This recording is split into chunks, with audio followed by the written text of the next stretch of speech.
cómo con la diputada Cariola llegan a una conclusión. ¿Son víctimas, cree usted, de espionaje político? ¿Fueron víctimas de espionaje? Fuimos víctimas de violación de secreto de funcionarios públicos. Lo que sí tengo a la vista y que no corresponde es que el fiscal Cooper haya enviado información al alcalde Mario Desbordes. Me gustaría poder llevar la experiencia que desarrollamos en Santiago a nuevos desafíos y sobre todo ante el avance de la ultraderecha. Me gustaría desarrollarlo donde he hecho mi trabajo, que es justamente en el Distrito 10.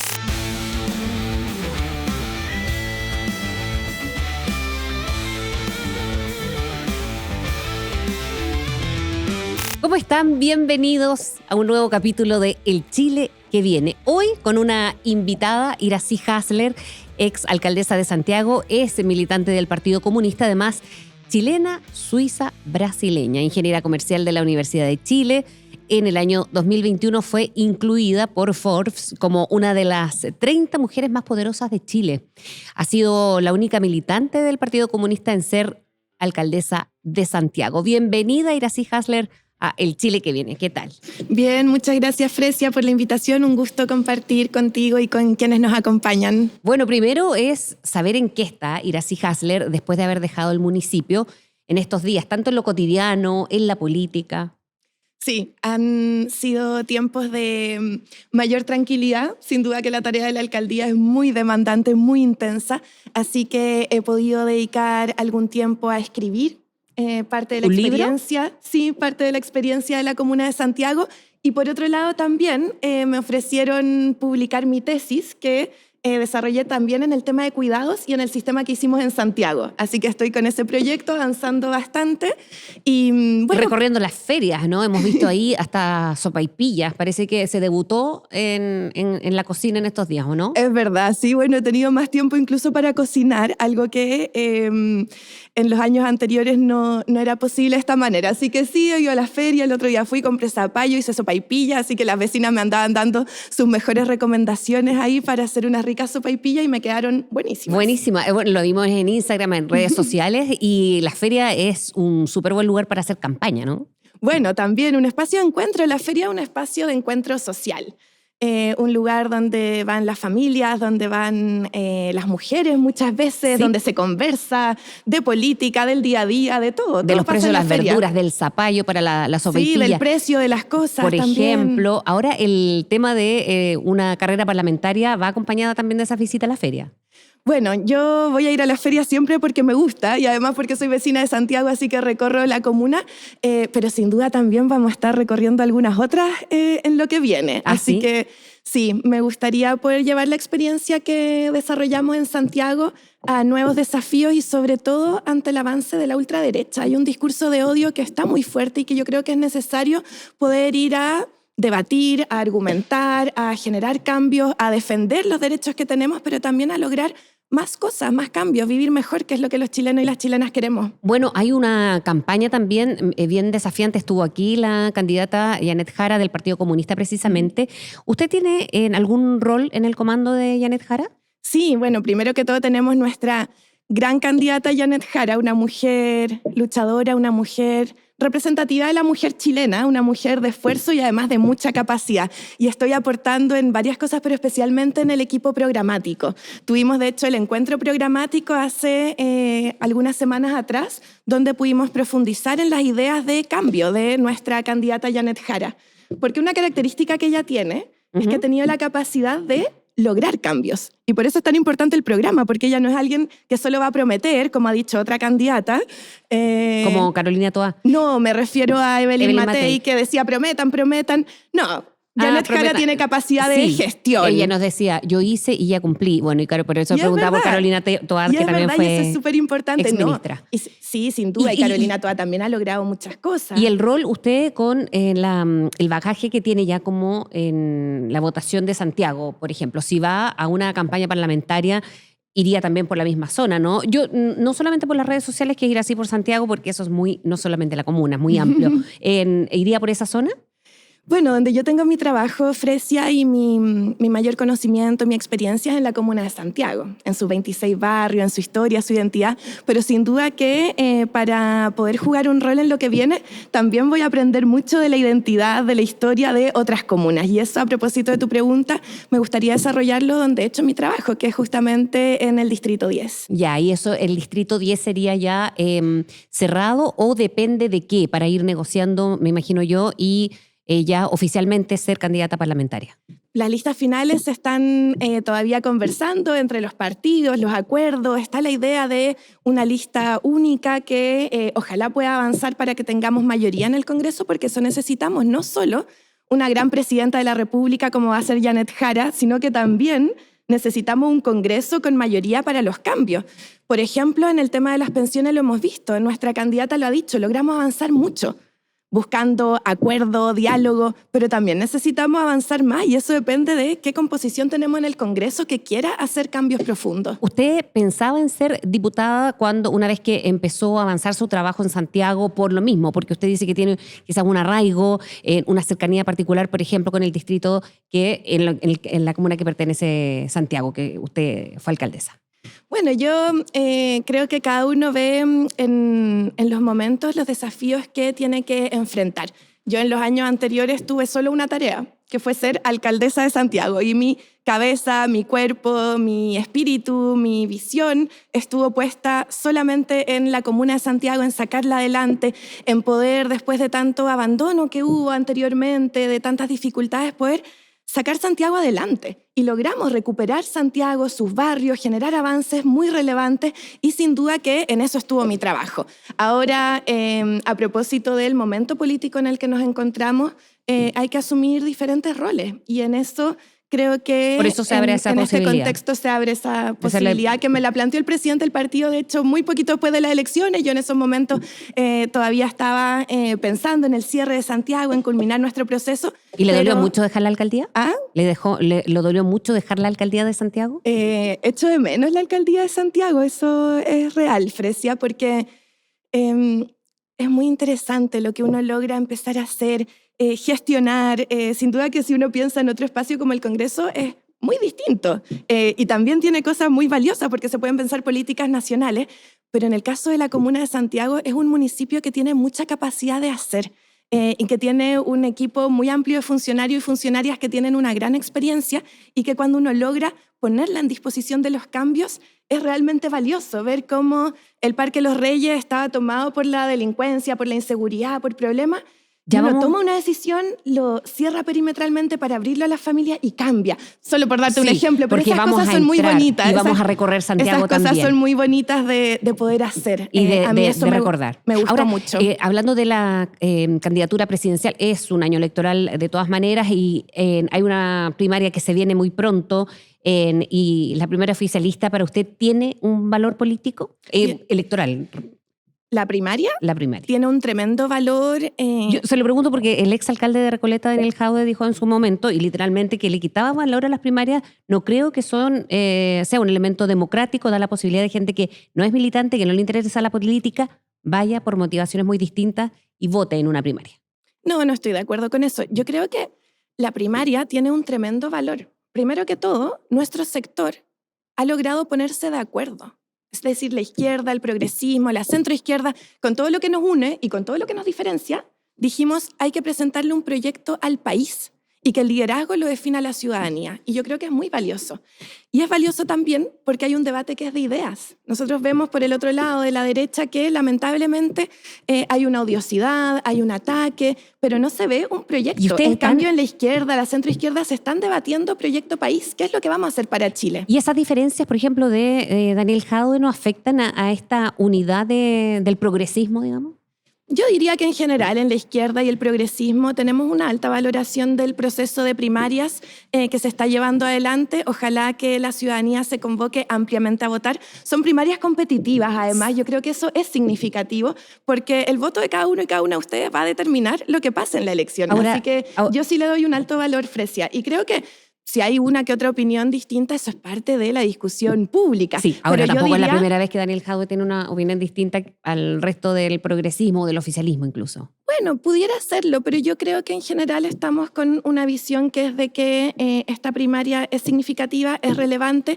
Recordemos también que en el periodo pasado la primaria también fue relevante en términos de que de ahí salió el próximo presidente de Chile. Y yo espero que de esta primaria salga la próxima presidenta de Chile. Bueno, y el presidente de su partido también, Lautaro Carmona, a propósito de esta unidad en el oficialismo, dijo en Tolerancia Cero que Apruebo Dignidad dejó de existir o funcionar pasadas las elecciones de 2021. Fue solo una coalición electoral. ¿Usted también lo ve así? A ver, yo creo que las alianzas se fueron ampliando con el tiempo. Un proceso fue el de primaria que hubo en el periodo anterior, donde efectivamente había un grupo de partidos desde la izquierda y donde no se hizo una primaria con otros sectores, por ejemplo, la centroizquierda. Pero después, cuando se asume el gobierno, el presidente Gabriel Boric, y yo creo que con razón, buscando amplitud, buscando distintas experiencias, pero también buscando mayorías en el Congreso, amplió esta alianza y, por tanto, pasó a tener sentido una relación directa entre los distintos partidos. Ahora el tema de la Unión no ha visto que puede tambalear, por ejemplo, con las diferencias de Carolina Toá, ahora última, en las últimas horas, de hecho, en lo que decía Janet Jara, la candidata de su partido, que estaba caricaturizando con las nuevas vocerías que anunciaba ayer. Hay diferencias, en algunas partes dice que ha estallado una batalla entre ambas candidaturas. ¿Lo ve así? O como, por ejemplo, el presidente de su partido ve una distancia con quizás el Frente Amplio. Mira, yo creo que estamos en un periodo donde justamente las miradas se ponen sobre la mesa y en eso va a haber diferencia entre partidos y entre liderazgos también, porque no todas las personas van a pensar igual y eso yo creo que es la gracia de la humanidad y también de la democracia y de la política. La política es cómo debatimos y nos ponemos de acuerdo teniendo visiones de las cosas, porque nos importa lo que pasa en Chile. Y yo creo que en esta primaria hay distintas actorías y partidos a quienes nos importa lo que pasa en Chile y tenemos opiniones que son diversas. Ahora, eso debe ser siempre en el marco del respeto y yo entiendo lo que usted señalaba respecto de personas, no candidatos o candidatas directamente, pero que se haya dicho que pudiera haber ciertas actorías que buscan caricaturizar. Uh-huh. Obviamente eso no aporta al debate, pero yo creo que en general hay una primaria que ha sido de harto debate y con mucho respeto entre las candidaturas, entre las campañas, y yo espero que eso sea lo que prime y me queda la impresión que así va a ser. Hablábamos de Santiago y de cuánto había extrañado o le había dolido la derrota de haber dejado de ser alcaldesa de la comuna. Le queremos preguntar del balance que hace a prácticamente 5 meses de que haya asumido el nuevo alcalde de Santiago, Mario Desbordes. Le quiero pedir que se ponga por favor los audífonos porque hay unas declaraciones que hizo en ADN Radio Chile en las últimas horas a los periodistas Paula Bravo y Andrés Huerta. Embarrada. Entonces que venga la señorita Hasler, que es candidata a diputada, a decir, oiga, que se ha deteriorado Santiago, la verdad es que es una burla para la gente. Es una burla para los comerciantes. La primera medida que tomó la señorita Hasler, que pertenece a aquella izquierda dura que confunde seguridad con represión, fue terminar con las unidades de personal de seguridad que atacaba el comercio ilegal precisamente. Tengo que lidiar con un forado que dejó esta mujer irresponsable. Solo en educación 15.000 millones adicionales, y yo le vuelvo a insistir en el punto. Cuando una alcaldesa, una mujer que es profesional, le dice al consejo, señores, en mi cálculo, y esto a finales del año pasado, a educación ustedes le van a tener que traspasar 11.000 millones, pero a esas alturas ella ya había tenido que traspasar 14.000 y sabía que el año pasado íbamos a tener que traspasar 20.000. Sabe que le está mintiendo al consejo. Sabe que está engañando al consejo. Esto es peor de lo que se acusa en Maipú, es mucho peor, porque aquí se engañó abiertamente al consejo sabiendo que no eran 11.000, que eran 26.000. Entonces cuando se equivoca, por ponerle por hacer una ironía, cuando ella se equivoca en 15.000 millones solo en educación, por favor, porque también tengo forado en otro lado, tengo que pagar las contribuciones de edificios que no pagó en 4 años. Mario Desbordes ayer, lo decíamos ya en ADN Radio, acerca de, él ha sido muy crítico, ¿no? Con su gestión, decía que no podía hacer o gestionar en varios sectores por lo mismo, porque faltaban recursos, daba el ejemplo en educación. ¿Cómo usted tomaba apunte ahí escuchando a Mario Desbordes? ¿Qué le pasa cuando veía eso? Yo lamento que el actual alcalde Mario Desbordes solo encuentre justificaciones, excusas y busque hablar de mí en vez de trabajar en la tarea que le ha dado la comunidad. En estos meses hemos visto que Santiago retrocede, que se desborda el barrio Meix, que cambia directores de educación, directores jurídicos, etcétera, pero no vemos ninguna idea para Santiago, ningún logro, ningún avance. Al contrario, vemos estos retrocesos. Así que yo eso lo lamento y claro, todo el tiempo busca alguna excusa, inventa distintos elementos que son falsos, varios de los que dijo ahí ¿Como cuáles, por evidentemente ejemplo? son falsos. Primero que todo, El déficit en educación, por ejemplo, porque habla de una cifra absolutamente estratosféricamente... falso y además, algo que es súper importante, Fresia, cambia las cifras todo el tiempo. Yo me pregunto todavía por qué no hizo, por ejemplo, una auditoría, que de hecho estaban los recursos para aquello, y por tanto que podamos abordar con responsabilidad los debates. O cuando dice, echaron al equipo de seguridad, perdón, eso es absolutamente falso. Y de hecho, ¿Se mantuvieron? aumentamos, no solo se mantuvieron, sino que dos cosas. Uno, se institucionalizaron, que eso es un tema que puede parecer más técnico, pero dado que lo abordamos, Fresia, se lo comento. El equipo que estaba trabajando en estos temas de comercio en la vía pública no existía en la estructura municipal cuando nosotros asumimos. Y por tanto, ¿qué hicimos? Lo incorporamos al reglamento 914 para que existiera formalmente el equipo de seguridad que aborda el comercio en la vía pública. Pero no solo eso. Además, creamos equipos adicionales. El destacamento del casco histórico de la Plaza de Armas. La Plaza de Armas estaba tomada por distintas situaciones y creamos un equipo especial que es el destacamento Santiago Seguro, que después replicamos junto al gobierno regional en todo el eje Alameda. El tema de las contribuciones, dice que en 4 años no se pagaron en contribuciones en edificios municipales y que él tiene que ponerse ahora el día. No, mire, yo creo que primero tendría que especificar cuáles son sus críticas para que se puedan abordar Pero él lo en especifica, detalle. como contribuciones Pero si se refiere a la 4 horas. contribución del edificio de Santiago Social, eso fue responsabilidad de la alcaldía del exalcalde Felipe Alessandri, como muy bien sabe Mario Desbordes, así que para que no invente otras situaciones. Y la verdad, Fresia, vemos que en todo esto son buscar una u otra cosa que inventar, que falsear, que hablar, pero no dar soluciones para la comuna de Santiago. Así que yo le hago un llamado al alcalde Desbordes que en vez de hablar de mí, alguna parte de su tiempo, de lo que le queda entre las vacaciones, la vocería de Evelyn Matei, que alguna parte de su tiempo la dedique realmente a la comuna de Santiago. Y adjudica también falta de tiempo porque es vocera del comando de Evelyn Matei. Yo lo que veo es que el alcalde Mario Desbordes tiene más interés en hablar de mí o en hablar de Evelyn Matei o de política nacional que trabajar por la comuna, que preocuparse si está pasando el camión de la basura, que preocuparse de los proyectos, preocuparse de la educación pública, de dialogar con los profesores y profesoras, porque no pudo ni siquiera partir el año escolar por falta de diálogo. Entonces, a eso tiene que dedicar tiempo y lamentablemente no vemos que esté dedicando tiempo a la comuna de Santiago. Y ahora, después, al revés, en lugar de hacer un balance, ir así, ya como, y desde fuera, con otra perspectiva, ya con experiencia, además de haber sido alcaldesa, cambió su opinión respecto, por ejemplo, a la labor de carabineros, por una parte, o cómo analiza el fenómeno de la inmigración en la comuna, que tuvo efectos y sigue teniendo efectos notorios. Ahora, ¿usted haría algo distinto a lo que hizo durante su administración?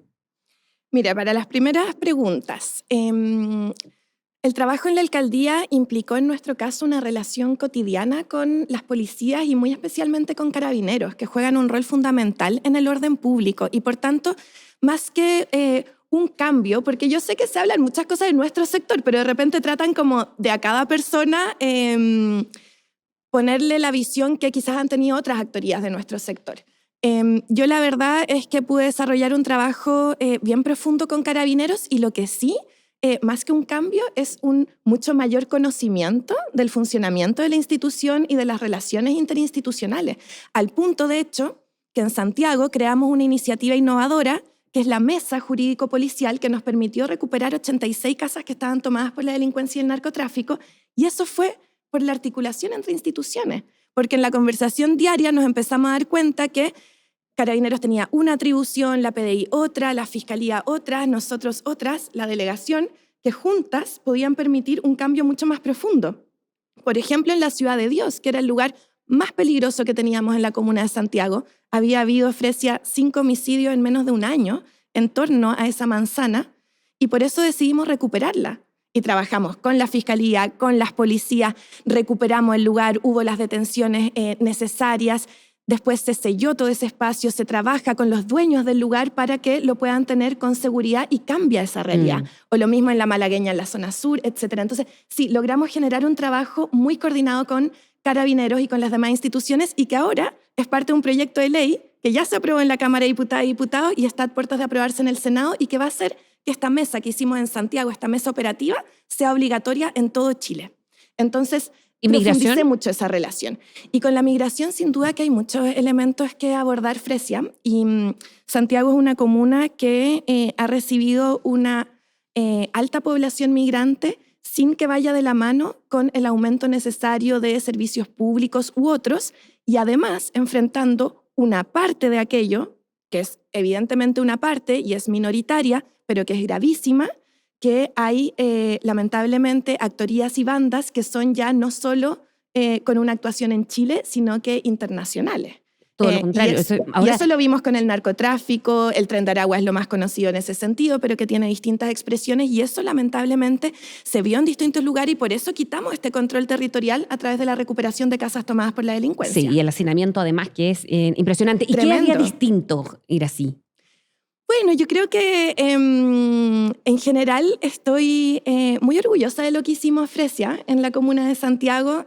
Creo que logramos generar cambios, no solo administrar, que ya era un desafío muy importante porque Santiago no es una comuna que esté todo andando y uno llegue solo a hacer cambios, sino que hay que preocuparse de cada detalle, de la gestión, pero al mismo tiempo de lograr transformaciones. En cuidados hicimos el sistema barrial de cuidados, Santiago Te Cuida. En seguridad, la recuperación de casas tomadas, el destacamento Santiago Seguro, el cierre perimetral del Parque Los Reyes, la cogestión con la comunidad. Ahora en eso siempre se pueden hacer mejor más cosas. Por eso creo yo diría que... porque me imagino que siempre quedan muchas cosas en el tintero o que hacer o gestionar, pero ¿qué podría haber hecho distinto? O no sé si me da culpa, porque a lo mejor es demasiado autoflagelante, pero sí una crítica de... Yo creo que algo que fui aprendiendo con el tiempo y que quizás pude haber desarrollado desde el primer momento más fuertemente es el abordaje de las comunicaciones como algo muy cotidiano de la comuna de Santiago. Yo me enfoqué mucho en la gestión y dije, mi tarea es gestionar, pero creo que la tarea también es comunicar. Lo que se está haciendo, cómo se está haciendo, abordar distintas discusiones públicas y creo que en eso lo fui aprendiendo con el tiempo y es parte de la experiencia que tenía mucho menos cuando asumí, porque si bien yo había sido dirigente estudiantil, había sido concejala, no había tenido esa relación con lo público que sí me tocó siendo alcaldesa y de la que aprendí muchísimo. Vamos ahora, Iracy Hasler, a otro tema que tiene que ver con lo judicial, ¿no? El fiscal Patricio Cooper fue removido del caso Procultura. Bueno, él también lleva otros casos que le involucraban a usted que tenía que ver con Sierra Bella. ¿Qué le parece que haya sido removido el fiscal Cooper? A ver, yo lo que considero que es grave y lamentable es que hay actuaciones que están fuera del marco normativo que se han repetido. Que es parte de lo que se ha abordado en el caso Procultura con esta interceptación fuera del marco que correspondía y que lamentablemente también sucedió cuando yo entregué voluntariamente mi celular para la revisión del caso Sierra Bella, donde además no hay ni un antecedente en mi contra. Yo evidentemente va a quedar claro que soy inocente de aquello, pero ya han sido más de 2 años de esta discusión. Y también se hace sin autorización que se incorporan distintas conversaciones privadas. Y de hecho así lo determina también el Tribunal del Séptimo Juzgado de Garantía cuando dice no correspondía que estas conversaciones se incluyeran y por tanto manda a eliminarlas, pero cuando ya todas ellas habían sido conocidas filtradas en la opinión pública. Por eso le preguntamos, de hecho, ¿qué le parece? Porque había una responsabilidad ahí en que se conocieron ingratas conversaciones, ¿no? Usted mismo lo ha dicho, incluso la diputada Cariola, con quienes mantienen además no solamente una relación de trabajo, sino que de amistad. ¿Qué pasó ahí para usted personalmente cuando se filtran estas conversaciones? Fue una situación muy lamentable, fue dura en términos personales, porque uno está preparada, Frecia. A mí me ha tocado en este tiempo estar en la primera línea en la política y uno sabe que eso implica estar dispuesta a ser parte de la opinión pública, a que se hable de lo que uno dice, de lo que uno hace, a que haya gente que lo valora y a que haya gente que lo critica.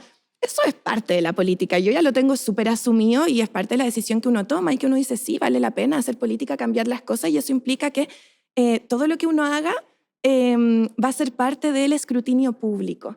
Pero eso con un límite que tiene que ver con la intimidad. Y ese límite fue sobrepasado más allá de lo que permite la ley. ¿Cambió la relación después con el presidente, que me imagino debe ser una relación también laboral, en lo estrictamente que tiene que ver con los trabajos territoriales, en el caso cuando era exalcaldesa, pero cuando era alcaldesa, digo, pero en ese sentido se sintió como muy expuesta, habló con el presidente posteriormente? ¿Cómo con la diputada Cariola llegan a una conclusión? ¿Son víctimas, cree usted, de espionaje político? ¿Fueron víctimas de espionaje? Fuimos víctimas de violación de secreto de funcionarios públicos, o al menos algún funcionario público, y por eso presenté una querella criminal para que puedan establecerse las responsabilidades. Así que efectivamente aquí hay un proceso que no ha correspondido, tanto desde que se entró a un celular a revisar cosas para las cuales no se tenía autorización. Es decir, no existe una autorización para ver conversaciones privadas que no tienen ningún valor investigativo, y por tanto se sobrepasó eso. Y después, además, hay otro error que también fue importante y que también yo hago un símil con lo que fue cuestionado y declarado ilegal en el caso de Procultura, que tiene que ver con que hay confusiones. ¿Cambió su relación con el presidente o su entorno? No cambió para nada. Yo creo que todos y todas fueron muy comprensivos de que esto era una conversación privada, que no representa además nuestra opinión, sino que un momento particular, y eso yo creo que fue muy bien entendido, y ¿Usted yo le ofreció disculpa? Y yo lo valoro en ese sentido. Tuvimos las conversaciones necesarias. No le pregunto si le ofreció usted disculpas, si se sentía que tenía que ofrecer disculpas en este contexto. Mire, la verdad es que eso queda en parte de las conversaciones privadas, más que una disculpa. Yo obviamente lamento que esa conversación haya sido pública. Ahí hay distintas cosas, pero que no me interesa entrar en detalle, quién haya dicho qué, etcétera. Entonces, en función de eso uno puede decir, bueno, cuál es la conversación que se tiene. Pero yo creo que hubo una comprensión muy alta y hubo una altura de mira, y que tiene que ver además con la comprensión, creo yo. Lo digo de lo que yo creo, no puedo hablar de lo que dicen otras personas, pero creo que tiene que ver también con la comprensión de que esto está fuera de la ley y que no corresponde. Cuando se habla de espionaje político al Frente Amplio, porque en el caso Procultura propiamente tal, también hemos sabido de conversaciones que no tenían que ver directamente con la causa, bueno, y lo que genera también la remoción del fiscal Cooper, por una parte. En ese sentido, ¿cree usted que ha habido aquí exceso o espionaje, como también lo denunció Josefina Uneus, que era la psiquiatra en su momento, cuando no era presidente el mandatario actual, Gabriel Boric? Respecto de los conceptos, yo prefiero quedarme con aquellos que son ya una verdad jurídica. Mientras no se compruebe que hay espionaje. Y en este caso, lo que al menos hay es una interceptación que está fuera de la ley, y obviamente eso no corresponde. ¿Cuánto Iracy ha impactado el caso Sierra Bella o impactó en su trabajo?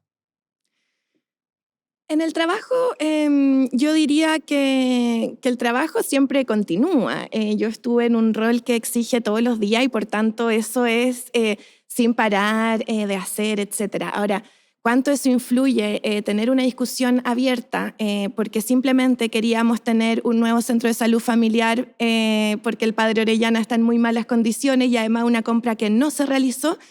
La verdad es que los costos han sido de otro tipo, porque yo sé que el caso Sierra Bella se va a cerrar, espero que lo más temprano posible, ya llevamos más de 2 años, y se va a cerrar, y yo va a quedar claro que soy inocente. Pero debe haber incidido, ¿cree usted, ese caso en su derrota? Eso yo no lo puedo medir, Fresia, pero obviamente que hay una discusión pública Y que queda un fue manto de negativa. duda. Y después de eso, además, esta filtración adicional, obviamente es un daño político y un daño personal que no corresponde y que está fuera de la ley y por tanto yo voy a perseguir esas responsabilidades. ¿Y quién hizo ese daño, cree usted?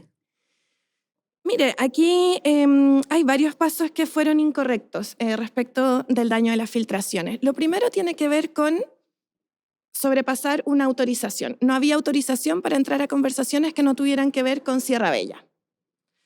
Segundo, estas conversaciones no solo se revisan, sino que se ponen en un informe, en el famoso informe 487. Eso tampoco correspondía. Yo presenté un reclamo a la Policía de Investigaciones por haber incluido esas conversaciones. La respuesta de la Policía de Investigaciones fue que ellos no acogen el reclamo porque habría sido una instrucción de la Fiscalía. Entonces, esos son elementos que van a tener que demostrarse en el marco de la investigación por filtración. ¿Quién o quiénes son los responsables? Yo presenté una querella contra quienes resultan responsables, porque no tengo el mensaje o el WhatsApp específico de quién habrá enviado a medios de comunicación información reservada. Lo que sí tengo a la vista y que no corresponde es que el fiscal Cooper haya enviado información al alcalde Mario Desbordes. Eso no corresponde, eso va a ser parte también de la investigación y eso yo lo lamento. ¿Y usted cómo se entera de eso? Porque el propio alcalde Mario Desbordes lo dice en la televisión. Lo hace público. Yo lo estaba viendo en vivo en un canal y él lo dice. Y ese momento fue súper duro, Fresia, porque yo lo escucho y digo, el fiscal Cooper me envió la carpeta investigativa, señala el alcalde Mario Desbordes. Y ahí fue súper duro porque uno dice, ¿por qué hacen esto? ¿Por qué a esta persona, además que evidentemente es un adversario político? Creo que eso... yo me enteré de esa manera a propósito de su pregunta. Viéndolo con perspectiva ahora, entonces sí puede haber generado este manto de duda que llevó finalmente a su derrota. Ahí no lo sé, Fresia. Yo creo que serían conclusiones apresuradas.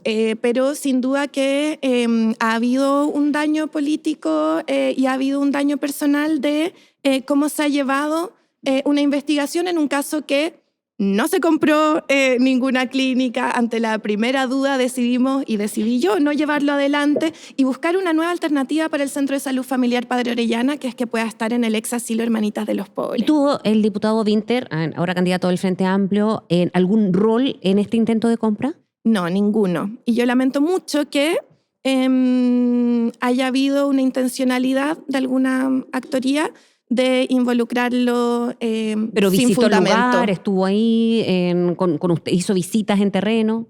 A ver, en todo este proceso, distintas actorías que juegan un rol en la Comuna de Santiago, como son diputados, diputadas, concejalías, efectivamente conocieron del proyecto o fueron a visitarlo, pero eso no tiene nada que ver con jugar un rol en la compra.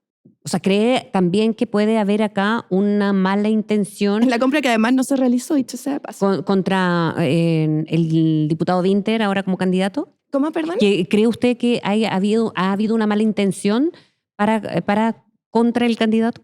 A ver, yo creo que cuando se busca generar noticias que no tienen un fundamento, hay una mala intención. ¿Sí? Operaciones políticas. A ver, desconozco en particular más detalle de cómo habrá visto el actual candidato presidencial ese proceso, pero evidentemente él acusó una acción que no tenía que ver con la realidad, sino que más bien era generar un hito comunicacional. Y eso yo creo que no corresponde. Ahora, de que ha habido operación política cuando se filtran conversaciones privadas que tienen un índole político, que fue de lo que sufrimos con la diputada Carol Cariola, evidentemente que ahí hay una operación política. ¿De quién? Bueno, eso va a tener que quedar demostrado con el proceso investigativo, porque pero algo hay una querella. Claro. Entonces, la persona que malintencionadamente tomó información fuera de la ley y la traspasó a otro espacio, esa persona cometió un delito y esa persona tiene que pagar por ello. Aunque tenga un cargo ahora o que esas personas con las que usted dice resultan responsables, pueda ser alguien que tenga un cargo ahora. Le pregunto por si Pudiera usted me ser. imagina que tiene una idea. No, Bueno, o sea, hay una base. De hecho, uno podría haber discutido, yo vi varias columnas, conversaciones que hablaban de las distintas acciones que nosotros podríamos haber tomado ante la situación que sufrimos. Y hay una decisión que es de perseguir la responsabilidad que tienen funcionarios públicos que accedieron a información reservada. Y no así, por ejemplo, quienes recibieron esa información y la divulgaron. Ahora, con todo esto de las filtraciones y cómo se han enredado algunos casos o se han entremezclado, ¿qué responsabilidad hay de la Fiscalía Nacional? Bueno, Fresia, yo creo que las responsabilidades que pueda tener la Fiscalía Nacional tiene que buscar resguardarla justamente ese espacio, o bien quienes tienen atribuciones para generar las críticas o solicitudes correspondientes a hacerlas. No es mi caso. Pero sí que le puedo decir que hay un instructivo muy importante que emitió la Fiscalía Nacional en octubre del año 2024, después de que hubo otro caso en que también hubo unas filtraciones que no correspondían. Y lamentablemente el fiscal Cooper no cumplió ese instructivo del fiscal nacional, y si lo hubiera cumplido, probablemente no estaríamos en la situación actual con las filtraciones, que tenía que ver con, son más de detalle, pero tiene que ver con que la información recogida tenía que tener una custodia particular y que tiene un manejo especial en que cada persona que accede a la información queda registrada, por ejemplo, y todas esas cosas lamentablemente no se hicieron. Entonces, si usted me pregunta, al menos el fiscal instruyó un reglamento, un instructivo, valga la redundancia, que contemplaba elementos que después no fueron ejecutados de esa manera y que podrían haber ayudado. Y cuando se le entrega esta carpeta investigativa a Mario Desbordes y usted se entera por televisión, ¿nunca habló con el actual alcalde? No. ¿Por qué no?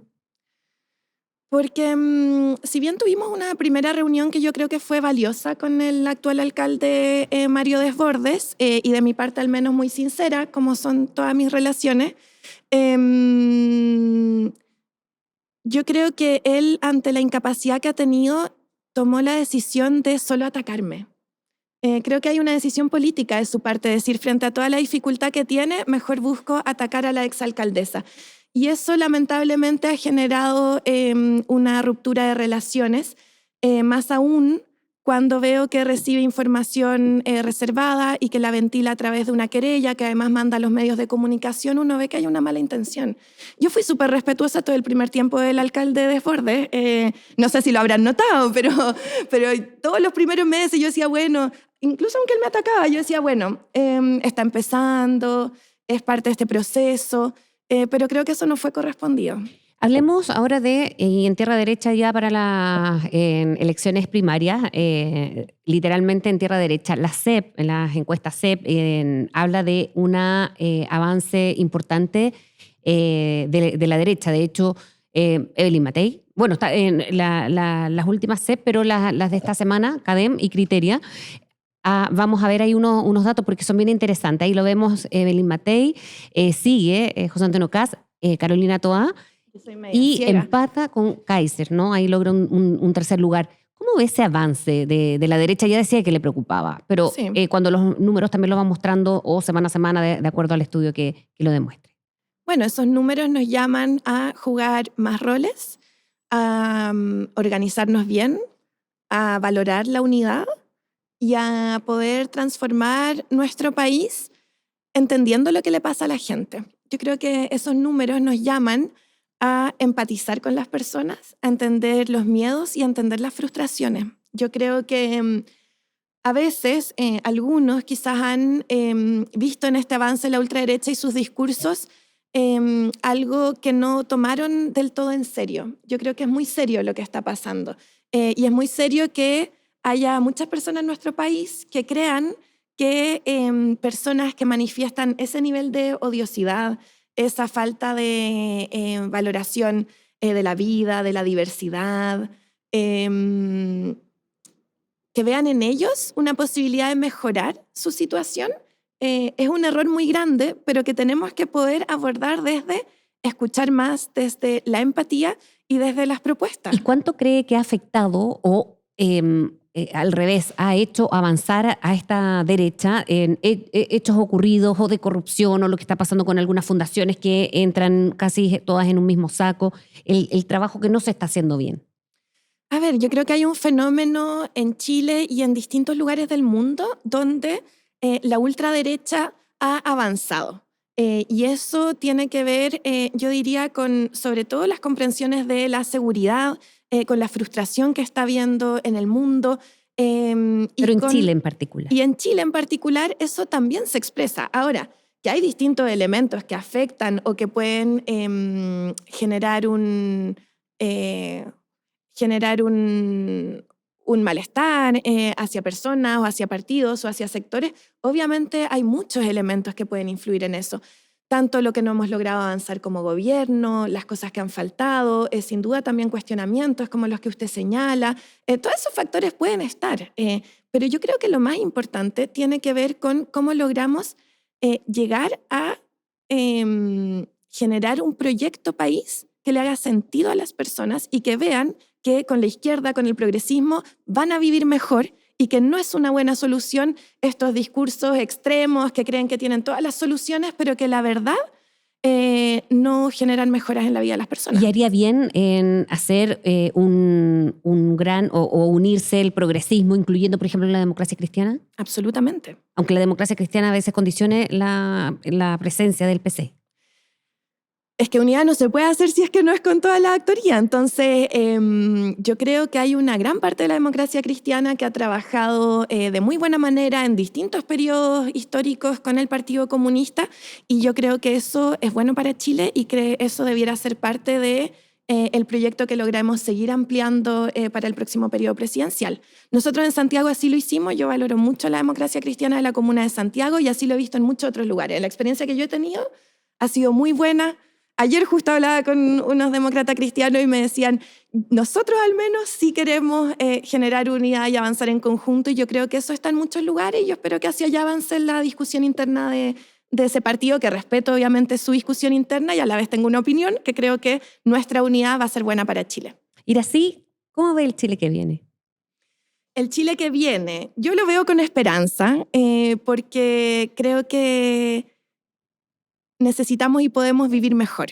Por eso yo veo un Chile con mejores pensiones, un Chile con más igualdad, un Chile con más seguridad, un Chile donde podamos disfrutar el espacio público, los parques, las plazas de las distintas comunas de nuestro país y veo un Chile donde nos encontremos más, donde podamos dialogar más y empatizar con todos y todas. Iracy Hasler, muchísimas gracias por haber estado aquí en Sube la News. Vamos a tener, por supuesto, todos nuestros cortes destacados. Pueden comentar, suscribirse a nuestro canal de YouTube. Muchísimas gracias por haber estado acá. Muchas gracias, Fresia. Un gran abrazo a todos y todas. Y vayan al Día de los Patrimonios este fin de semana, la Casa Colorada, el Museo de la Ciudad de Santiago que inauguramos el año pasado, después de 14 años. Está maravilloso, así que vayan a verlo. Bien, la invitación está abierta, gracias Iracy. Y con ustedes también les agradecemos por habernos acompañado en este nuevo capítulo. Ya le decíamos que todos nuestros cortes y destacados, como siempre, quedan ahí alojadas en Sube la News y Sube la Radio en nuestras redes sociales. Y los invitamos a compartir, comentar, poner like y todos sus comentarios a través de nuestro canal de YouTube y Spotify. Que esté muy bien, nos vemos para la próxima.